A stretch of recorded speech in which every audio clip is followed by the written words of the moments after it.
കണ്ണ് സംബന്ധമായിട്ടുള്ള എല്ലാ ബുദ്ധിമുട്ടിനും നമുക്ക് വീട്ടിൽ ചെയ്യാൻ പറ്റുന്ന സുജോക്ക് തെറാപ്പിയാണ്. കണ്ണ് കടച്ചിൽ, വേദന, ചെങ്കണ്ണ്, ചൊറിച്ചിൽ, ഇതിന് ഏത് പ്രായക്കാർക്കും സ്ത്രീകൾക്കും പുരുഷന്മാർക്കും കുട്ടികൾക്കും ഒക്കെ ചെയ്ത് നോക്കാം. ഇതിന് വേണ്ടത് നമ്മുടെ സ്ത്രീകൾക്കാണെങ്കിൽ വലത്തെ കൈയിലും പുരുഷന്മാർക്ക് ഇടത്തെ കൈയിലുമാണ് ചെയ്യേണ്ടത്.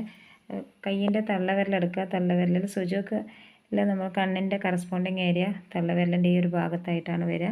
ഇവിടെ നമ്മൾ രാത്രി കിടക്കുന്ന സമയത്ത് പേപ്പർ ടേപ്പിൽ 2 കുരുമുളക് എടുക്കുക. പെപ്പർ എടുക്കുക, ഇതുപോലെ ഒട്ടിച്ച് വെക്കുക. രാവിലെ എടുത്ത് മാറ്റുക. രാത്രി കിടക്കുന്ന സമയത്ത് ഒട്ടിക്കുക, രാവിലെ എടുത്ത് മാറ്റുക. പകലാണെങ്കിൽ 4 മണിക്കൂറെങ്കിലും കണ്ടിന്യൂസ് ആയിട്ട് ഒട്ടിച്ച് വെക്കുക. കണ്ണിൻ്റെ എല്ലാ ബുദ്ധിമുട്ടിനും ഈ ഒരു തെറാപ്പി ചെയ്ത് നോക്കുക, റിസൾട്ട് മനസ്സിലാക്കുക. നല്ല